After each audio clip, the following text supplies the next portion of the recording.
నమస్కారం 108 టీవీకి స్వాగతం. హిందువుల ప్రధాన పండుగలలో విజయదశమి ఒకటి. దేశవ్యాప్తంగా ఈ పండుగను ఎంతో ఘనంగా జరుపుకుంటారు. విజయదశమి, దసరాగా పిలువబడే ఈ పర్వదినం ముందు 9 రాత్రులు దేవిని అత్యంత భక్తి శ్రద్ధలతో పూజిస్తారు. శరన్నవరాత్రుల్లో అమ్మవారిని ఒక్కో రోజు ఒక్కో రూపంలో అలంకరించి పూజిస్తారు. తొలి 3 రోజులు పార్వతిగా, తర్వాతి 3 రోజులు లక్ష్మిగా, చివరి 3 రోజులు సరస్వతిగా ఆరాధిస్తారు. నవరాత్రుల్లో దేవిని పూజిస్తే 10 జన్మల పాపాలు తొలగిపోతాయని ప్రగాఢ నమ్మకం.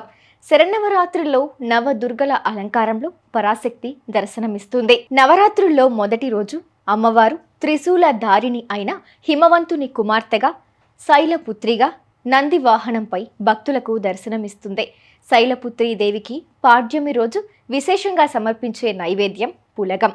తొలి రోజు భక్తి శ్రద్ధలతో అమ్మను పూజించి పులగం నివేదించిన వారికి ఆ తల్లి సకల శక్తి సామర్థ్యాలను, యశస్సును అందిస్తుంది.